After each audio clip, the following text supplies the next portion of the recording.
Hello बच्चों, ये important question का पार्ट 4 है। अगर प्रीवियस पार्ट 3 पार्ट्स नहीं देखें तो आप प्लेलिस्ट में जाके देख लीजिए। ठीक है, तो स्टार्ट करते हैं। पहला क्वेश्चन है, the largest number which divides 78 and 85, 78 and 85, leaving remainder 7 and 5 is. अब देखिए, इस तरह के क्वेश्चन में सीधी सी बात है, आप सोच रहे होंगे कि भाई एलसीएम निकालने या एचसीएफ। तो आपको एक चीज़ तो बेसिक पता है कि एलसीएम अगर निकालते हैं दो नंबर का तो रिजल्टिंग नंबर उन दोनों से बड़ा आता है जनरली, और एचसीएफ निकालते हैं तो उन दोनों नंबर से छोटा आता है।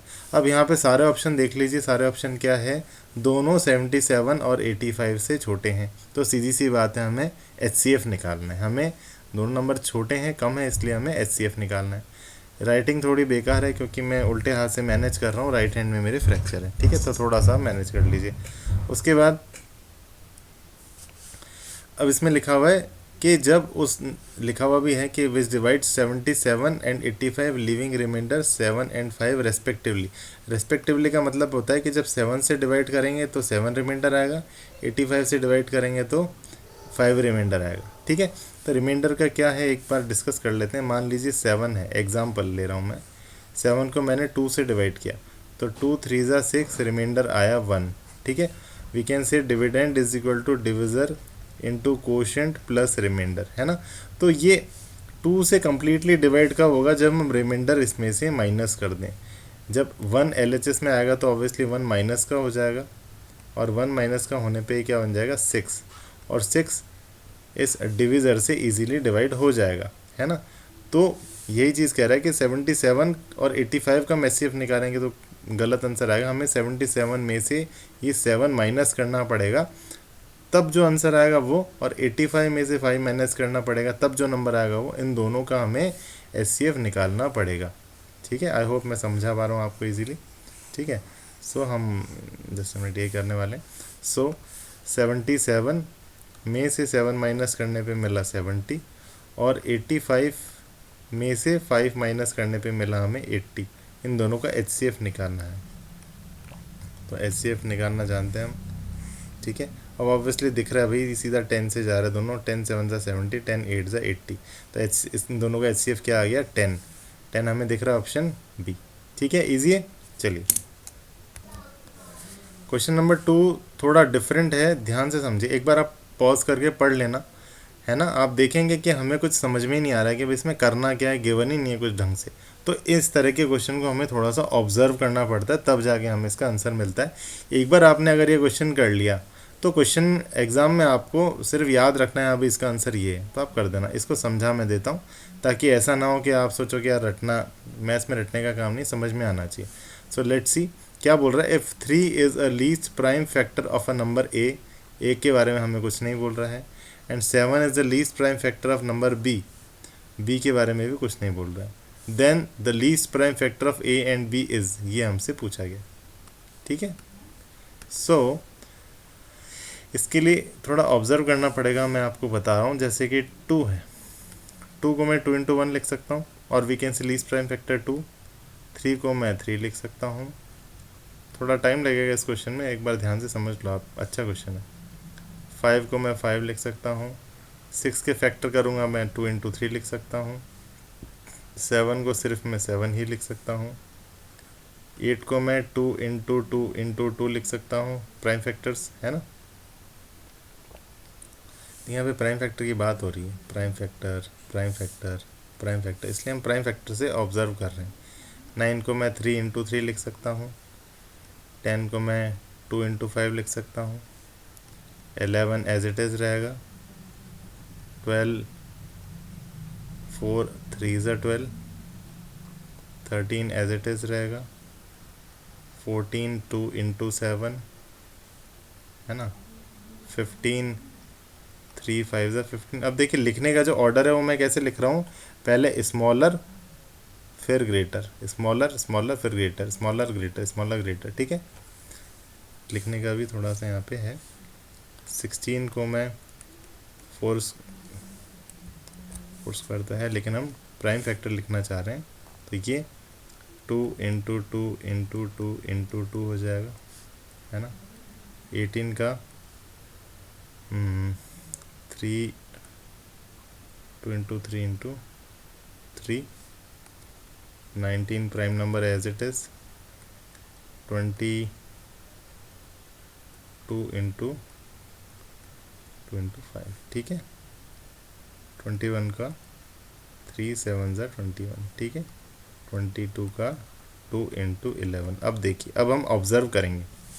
अब इसने क्या बोला क्वेश्चन में कि 3 क्या है, लीस्ट प्राइम फैक्टर ऑफ ए, यानी ए वो नंबर्स हैं जिसका लीस्ट प्राइम फैक्टर 3 हो। तो यहाँ पे लीस्ट प्राइम फैक्टर एक तो ये है, एक ए ऐसा नंबर है, it could be A, this could be A, क्योंकि इसका लीस्ट प्राइम फैक्टर 3 है। और कौन सा दिख रहा है, दिस कुड बी ए, क्योंकि इसका लीस्ट प्राइम फैक्टर 3 दिख रहा है। और कौन सा दिख रहा है, दिस कुड बी ए, कि इसका लीस्ट प्राइम फैक्टर हमें 3 दिख रहा है, ठीक है। चलिए, अब है B is a number which है 7 as the least prime factor. अब देखिए, ये भी एक बी हो सकता है क्योंकि इसका लीस्ट प्राइम फैक्टर 7 है। ये नहीं हो सकता, 14 नहीं हो सकता, क्योंकि 7 से छोटा भी एक एग्जिस्ट कर रहा है 2, है ना। तो लीस्ट प्राइम फैक्टर इसमें 2 है। ऐसे 3 7 21, 21 में भी 3 लीस्ट प्राइम फैक्टर ना कि 7। तो बी सिर्फ पॉसिबल वैल्यू 7 ही है, 7 के अलावा नहीं है। तो ए की पॉसिबल वैल्यूज़ बहुत सारी है, this it could B 3, it could B 9, it could B 15, it could B 21, लेकिन बी की पॉसिबल वैल्यू सिर्फ एक दिख रही है, 7, ठीक है। अब आगे बढ़ते हैं, ए और बी लगभग हमें समझ में आ गया। अब बोल रहा है least prime factor of A plus B is A plus B. So A plus B, let say A अगर 3 है तो बी तो 7 ही रहेगा। तो 3 + 7 कितना मिल गया हमें, 10। और इस ए प्लस बी के बारे में क्या कह रहा है, इसका लीस्ट प्राइम फैक्टर क्या होगा, इस ए प्लस बी का लीस्ट प्राइम फैक्टर क्या होगा। तो फैक्टर्स करते हैं पहले। फैक्टर है 2 into 5, और इन दो फैक्टर्स में से लीस्ट क्या है आपका, लीस्ट है आपका 2, ठीक है। So it could B answer 2, that's it, ठीक है। चलिए, ए की और पॉसिबल वैल्यूज़ भी लेके देख लेते हैं। लेट से ए अगर 9 है तो, सो ए प्लस बी, ए अगर 9 है तो ये अगेन 16 आ गया, है ना। और 16 के prime factors obviously 2 into 2 into 2 into 2 है। तो अगेन इसमें आंसर क्या आ गया हमारा, 2। ए की पॉसिबल वैल्यूज़ आप 15 रख लोगे तो भी वही चीज़ आएगी, फैक्टर्स करोगे ऐड करके तो 2 ही मिलेगा, ठीक है। आई होप मैं समझा पाया आपको। अगला क्वेश्चन करते हैं, question number 3। Alpha and beta are the zeros of this polynomial, then इसको सॉल्व करिए। तो भाई, आपको जो गिवन पॉलिनोमियल है, इसमें एक चीज़ आपको पता है कि अल्फ़ा प्लस बीटा क्या होता है, माइनस बी अपॉन है। माइनस ऑफ बी क्या है, एक्स का कोफिशिएंट है यहाँ पे माइनस पी, ए है यहाँ पे 1, तो इट गिव्स पी। और एक आपको पता है प्रोडक्ट ऑफ द ज़ीरोज़ क्या होता है, सी अपॉन है, और सी है यहाँ पे constant term, that is Q, ठीक है। अब हमें जो सॉल्व करना है हम उस पर आते हैं। हमें सॉल्व करना है 1 upon alpha square plus 1 upon beta square की वैल्यू, ठीक है। तो दोनों जो डिनोमिनेटर हैं इनका एलसीएम क्या आएगा, alpha square into beta square. और इसको सॉल्व कैसे करेंगे, अल्फ़ा स्क्वायर को किससे मल्टीप्लाई करेंगे, अल्फ़ा स्क्वायर बीटा स्क्वायर आए, ऑब्वियसली बीटा स्क्वायर से। Beta square into 1 is beta square. Beta square को अल्फ़ा स्क्वायर से मल्टीप्लाई करेंगे तो ये alpha square into 1 is alpha square, ठीक है। अब देखिए, एक आइडेंटिटी आपको आती है ए प्लस बी का होल स्क्वायर, है ना। ये आइडेंटिटी आपकी पढ़ी हुई है, क्या होता है ये, A square plus B square plus 2ab, है ना। और A square plus B square को हम क्या लिख सकते हैं, ये LHS में ले जाओ, ये हो जाएगा ए प्लस बी का होल स्क्वायर माइनस 2ab, है ना। ये किसकी वैल्यू आ गई, ए स्क्वायर प्लस बी स्क्वायर की। तो हमने एक आइडेंटिटी डिराइव कर ली, ये यहाँ पे अप्लाई होगी। यहाँ पे alpha square plus beta square की वैल्यू हम ये आइडेंटिटी से करेंगे। तो it should be alpha plus beta का whole square minus 2 alpha beta, है ना बच्चों। Upon alpha square beta square को क्या लिख सकते हैं, इसे अल्फ़ा इंटू बीटा का होल स्क्वायर भी लिख सकते हैं। बस अब हमारे पास अल्फ़ा प्लस बीटा और अल्फ़ा बीटा दोनों की वैल्यूज़ हैं, हमें जस्ट इसमें वैल्यूज़ पुट करनी है और आंसर आ जाएगा। तो चलो पुट करते हैं।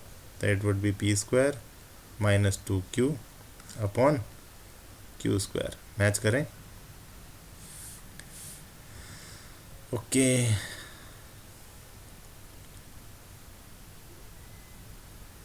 P square minus 2q upon Q square, okay, ये ऑप्शन बी, ठीक है। चलिए अगला क्वेश्चन है, the zeros of a quadratic polynomial A X square plus B X plus C are equal then. अब आपको पता लगा है कि जीरोज आर इक्वल। अब आपने पढ़ रखा होगा कि डी जो होता है डिस्क्रिमिनेंट, जिसकी वैल्यू होती है बी स्क्वायर माइनस 4ac, ठीक है। सो इस डी की वैल्यू पे डिपेंड करता है कि क्या है। अगर डी की वैल्यू है इज इक्वल टू 0 तो हम क्या बोलेंगे, zeros are equal, zeros are equal, जो कि हमारा कंडीशन बोल रहा है। डी इक्वल टू 0 मतलब B square minus 4ac is equal to 0। अब ये RHS में ले आएंगे तो क्या हो जाएगा, ये प्लस ऑफ 4ac हो जाएगा, है ना। और LHS में बी स्क्वायर का बी स्क्वायर ही रहेगा।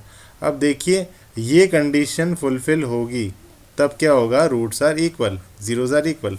तो ये कंडीशन कब फुलफिल होगी, उसी से ही हमारा ये ऑप्शन पता लगेगा कि भाई कौन सा वाला ऑप्शन सही है।